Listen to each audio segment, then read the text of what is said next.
Viongozi wa taifa, familia na wananchi walipata fursa ya kutazama mwili wa aliyekuwa waziri mkuu wa Kenya Raila Amolo Odinga uliowekwa katika uwanja wa kitaifa wa michezo wa Moi Kasarani. Rais William Ruto aliongoza viongozi wengine akiwemo Rais mstaafu Uhuru Kenyatta, viongozi wakuu wa taifa na mjane Aida Odinga kutazama mwili huo ambao ulifanywa ibada fupi ya maombi iliyoongozwa na viongozi wa kidini, wa kiraia na kijeshi. Wakenya walipanga foleni kumwaga kiongozi waliyemwenzi na kumpa jina la baba, ambaye wanasema kuondoka kwake ni pigo kubwa kwa sio tu familia yake bali pia taifa zima kwa jumla. Mwili wa Raila aliyefariki jana nchini India uliwasili mapema hii leo katika uwanja wa kimataifa wa Jomo Kenyatta jijini Nairobi na ulitarajiwa kufikishwa katika bunge la kitaifa ili waombolezaji wapate fursa ya kutazama. Lakini ratiba hiyo ilifutiliwa mbali kufuatia vurugu la waombolezaji waliojitokeza kwa idadi kubwa na kusababisha msongamano mkubwa uliosambaratisha mpangilio wa shughuli hiyo na kupelekea maafisa wa polisi kufyatua vitoa machozi ili kuwatawanya. Ahmed Bahaj alijumuika na waombolezaji hao na ametuandalia taarifa hii. Naam, shughuli hii ya kumwomboleza aliyekuwa waziri mkuu hapa nchini Kenya hayati Raila Amolo Odinga ilianza mapema asubuhi, ambapo waombolezaji kutoka vitongoji tofauti hapa nchini Kenya na jijini Nairobi walijitokeza katika uwanja wa kimataifa wa JKIA ili kuja kupokea mwili wa Raila Odinga uliokuwa unatoka kule Mumbai, India, alikokufia baada ya mshtuko wa moyo. Sasa kilichotokea katika uwanja wa ndege ilikuwa ni mshike baina ya maafisa wa polisi pamoja na wale waombolezaji waliokuwa na hamu ya kutaka kuja kuuona ule mwili kutoka pale na waomboleze naye, lakini walioshinda kuwahimili, maafisa wa polisi walishindwa kuwahimili waombolezaji wale. Lakini katika msafara huo kutoka kituo cha JKIA walikuwa waombolezaji wanalia kwa uchungu wakisema Joey, Joey, baba, baba. Sasa msafara ule ulikuwa umetarajiwa kuja kwa makini kabisa na utulivu mpaka hapa unapoona katika uwanja wa kimataifa wa Moi wa Kasarani hapa jijini Nairobi. Na kabla mwili ufike, maelfu ya watu, zaidi ya watu 40,000 walikuwa wameshafika katika uwanja, wengine wakikaa katika viti wakisubiri kwa hamu na wengine wakiwa katikati ya uwanja. Lakini tuliona maafisa wa polisi walikuja tena hapa, nadhani katika ile hali ya kujaribu kupanga utaratibu ikashindikana. Ikawa ni nipa nikupe, vurugu baina ya waombolezaji na maafisa polisi, na kilichotokea zilifyatuliwa zimamoto ama tear gas zile zaidi ya 30. Watu wakaanza kuvurugana, ikabidi kupigana na wengine wakaanguka. Watu baadhi wanaonekana wengine kuumia vibaya sana na wengine walibebwa wakiwa katika hali mahututi. Hatutaiona baba tena, lakini saa hii tuko na huzuni kwa sababu tunaomboleza baba, bado wanatupiga na tear gas. Why? Tumepoteza mtu mkuu kwa maisha yetu. Kitu tunaomba serikali atufanyie, sababu baba tena hayupo tena, hata tuongelelea tena, hata simama na sisi tena. Kitu tu tunaomba ni constitution yetu. Tafadhali, tafadhali serikali wasibadilishe. Wanasema kila nafsi itaonja mauti, ila kwa kifo cha Raila Amolo Odinga, waombolezaji, wapendwa wake, wafuasi wake imewakata maini na walishindwa kuvumilia kwa uchungu. Ndio maana hali ikawa hapa ya sintofahamu na mtafaruku.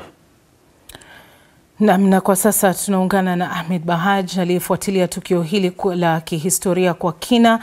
Bahaj, tupe taswira ya hali ilivyokuwa mapema leo kwa kina zaidi kutokea uwanja wa JKIA ambapo shughuli hiyo ilianza hadi mwili ulipofika katika uwanja wa michezo. Ama kwa hakika Hamida, nimeamini kwamba kweli baba ana wafuasi, watu wanampenda kwa dhati. Ilikuwa filamu itakayosalia katika kumbukumbu za nchini Kenya kisiasa milele. Kilichotokea pindi tu waombolezaji walipoona ile ndege ya Raila Odinga ilipokuwa inatua katika uwanja wa kimataifa wa JKIA, sheria zote zilivunjwa. Waliwashinda nguvu polisi, wakaingia ndani, wakavunja mageti na walikwenda kama wana mapepo vile mpaka ilipoegesha ile ndege ya maiti ya Raila Odinga. hapo na wakataka kuchukua ule mwili wakisema kwamba hawaamini, wanataka kumuona baba. Hebu angalia kizaazaa cha aina gani. Abiria waliokuwa katika ndege ile na ndege nyingine walioachwa katika njia panda. Maafisa wa polisi wasijue wafanyeje, kwa sababu kuna wahudumu, kuna abiria, huwezi fiatua vibomu vile vya kutoa machozi. Ikawa ni hali ya taharuki, lakini kutoka pale angalau watu walitulizwa, ingawaje mamlaka ya kusimamia JKA ama hizi ndege za hapa nchini Kenya walisitisha safari za kuingia na za kutoka hapa nchini Kenya kutokana na msongamano ule mkubwa wa watu, yani maelfu ya watu. Ama kwa hakika baba kweli anapendwa. Naam, asante Bahaj. Kwa kweli tumeona kwa kulikuwa na hali ya usalama iliyokuwa sio nzuri sana upande ule. Na taswira hiyo ilileta athari gani Bahaj? Na athari zilizotokea kama nilivyokuambia, hiyo misongamano, alafu pia kulikuwa na mivutano baina ya wale maafisa wa polisi na hata wale waombolezaji. Kila mmoja katika msafara kutoka pale uwanja wa JKIA kuelekea Kasarani wanataka kugusa ule mwili. Hawezi kuenda mbele, na safari ile iliingia katikati ya mji, huku wengine wakiwa tayari wameshakimbia maelfu ya watu katika ule uwanja wa Kasarani. Kwa hivyo shughuli nyingi zilikatizwa, ikawa hakuna baadhi ya maduka katikati ya Mombasa Road yakafungwa, yote kwa ajili kila mmoja anataka kuona mwili wa baba. Hivyo ndio hali ilivyokuwa na jinsi mambo tofauti yalivyoathirika siku ya leo. Naam, asante sana. Sasa kulikuwa na ule utaratibu rasmi wa kijeshi uliotarajiwa kufuatwa.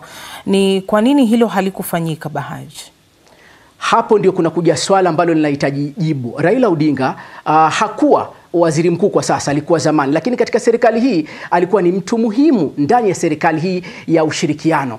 Kwa hivyo waliahidi kwamba watatoa ile mazishi ya hadhi ya taifa ama ya mtu anayeshikilia wadhifa mkubwa katika taifa. Hivi tunajiuliza, katika uwanja wa JKIA wale maafisa wakubwa wa polisi Nairobi na Kenya nzima, kwa nini hakukuwa na idadi ya maafisa wa polisi wa kutosha mpaka wananchi wakavunja wakaingia ndani? Achana na hilo, Kasarani kabla mwili wa Raila ufike, zaidi ya waombolezaji 40,000, maana ule uwanja unachukua watu 60,000, lakini ulikuwa umejaa, nusu kujaa. Tunajiuliza, maafisa wa polisi hawakupanga, majeshi walikuwa wapi? Hadi ikaja ikachafuka kwa sababu waombolezaji walikuwa wamejaa, mwili ulipoletwa wakawa wameishiwa subra, wana lazima sasa ufunguliwa uone, ikawa mtafaruku, zikafyatuliwa risasi. Naam, asante sana. Kama wanadamu tunaweza kulia tu. Siku ya Jumapili ambayo ni Oktoba 19. Sasa Roncliffe Odit yuko katika shamba la babake, wakati babake Oginga Odinga alitenga sehemu maalum ili familia yake iweze kuzikwa pale. Awali ilikuwa imetajwa kwamba Odinga angezikwa kando ya kaburi la mamake, lakini sasa atazikwa kando ya kaburi la babake, na kile ambacho kinafanyika sasa ni mipango tu. Lakini awali Oburu Odinga alivyofika hapa, sasa ndio shughuli ya matanga imeanza rasmi kulingana na mila na tamaduni za Kijaluo. Naam, sasa tumeshuhudia umati mkubwa wa watu leo wakitoa heshima zao za mwisho kama ulivyosikia pia katika taarifa ya Bahaj. Sasa je, tutarajie hali kama hii upande huo wa Bondo? Sasa kulingana na tamaduni za jamii ya Kijaluo kuna kitu ambacho kinaitwa tero buru. Yaani hizo ni tamaduni za kumwaga kiongozi ama mtu mwenye hadhi ya juu kama Raila Amolo Odinga. Sasa wazee wa jamii ya Kijaluo leo, kama nilivyosema, kwa sababu leo ndio maombolezi yameanza rasmi. Sasa walikuwa wanaleta ng'ombe. Wale ng'ombe ni kuashiria kwamba mtu aliyefariki ni mtu mwenye hadhi ya juu sana na lazima ng'ombe angeletwa. Lakini kando na hilo, kesho tamaduni zingine nyingi zaidi, wale ng'ombe wataanza kuchinjwa rasmi mmoja baada ya mwingine kulingana na tamaduni za Wajaluo hadi siku atakapozikwa Raila Odinga siku ya Jumapili. Na kama nilivyotaja hapo awali, nimekuwa katika eneo ambalo atazikwa mwenyewe, Kang'o ka Jaramogi. Hebu tizama. Hapa ni Kang'o ka Jaramogi, ni boma la mzee Jaramogi Oginga Odinga. Hapa si boma la Opoda ambalo ni la Raila Odinga, lakini hapa ndipo Raila Odinga atakapopumzishwa. Katika eneo hili hapa ndipo atakapolazwa. Katika eneo hili hapa ndipo atakapolazwa. Katika eneo hili hapa ndipo atakapolazwa. Katika eneo hili hapa ndipo atakapolazwa. Katika eneo hili hapa ndipo atakapolazwa. Katika eneo hili hapa ndipo atakapolazwa. Katika eneo hili hapa ndipo atakapolazwa. Katika eneo hili hapa ndipo atakapolazwa. Katika eneo hili hapa ndipo atakapolazwa. Katika eneo hili hapa ndipo atakapolazwa.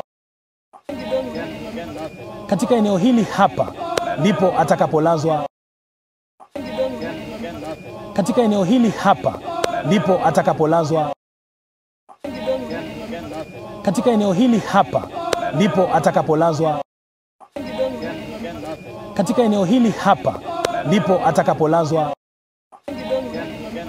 Katika eneo hili hapa ndipo atakapolazwa. Katika eneo hili hapa ndipo atakapolazwa. Katika eneo hili hapa ndipo atakapolazwa. Katika eneo hili hapa ndipo atakapolazwa. Katika eneo hili hapa ndipo atakapolazwa. Katika eneo hili hapa ndipo atakapolazwa. Katika eneo hili hapa. Katika eneo hili hapa ndipo atakapolazwa Raila Amolo Odinga. Awali ilikuwa imedhaniwa kwamba angezikwa katika kaburi kando tu ya kaburi la mama yake, lakini kakake mkubwa Oburu Oginga amesema hapa ndipo atakapolazwa Raila Amolo Odinga, na hapa ni kando kidogo tu ya mahali alipolazwa babake mzee Jaramogi Oginga Odinga. Kulingana na kakake mkubwa ni kwamba hapa bado ni karibu kabisa na lilipo kaburi la mamake aliyezikwa katika eneo hili. Kang'o ka Jaramogi. Mimi ni Mr. Matthews Otieno. Matthews Otieno ndiye amesimamia makavazi ya Jaramogi Oginga Odinga. Hapa katika eneo hili kuna makaburi kadhaa. Nani wengine wamezikwa hapa? Hapa kuna mandugu za Raila ambao wamezikwa hapa. Kama huyu ambao tuko naye hapa anaitwa Ngire Omuodagola. Ngire Omuodagola ndiye anafuata Raila. Yeye ni mdogo wa Raila. Yeye ni mdogo wa Raila. Sasa yeye ndio Raila alizaliwa alafu yeye akafuata. Like ukikumbuka Raila alizaliwa alafu yeye akafuata. Like ukikumbuka, kama unakumbuka kwamba Raila alizaliwa mwaka 1945. Na yeye unaona alizaliwa mwaka 1947. Sasa yeye ni mdogo kwa Raila. But ndio anafuata Raila toka nitoke. Hakuna mwenye ako kati yao. So huyu alipumzishwa hapa. Alipumzishwa hapa. Mtu mwingine ambaye alipumzishwa hapa. Mtu mwingine hapa tunaona kijana mkubwa wa Raila Odinga, Fidel Castro Odinga. Pia alipumzishwa hapa. Sasa hii ndio kaburi ya Fidel. Sasa unaona ni sehemu muhimu sana kwa hii familia.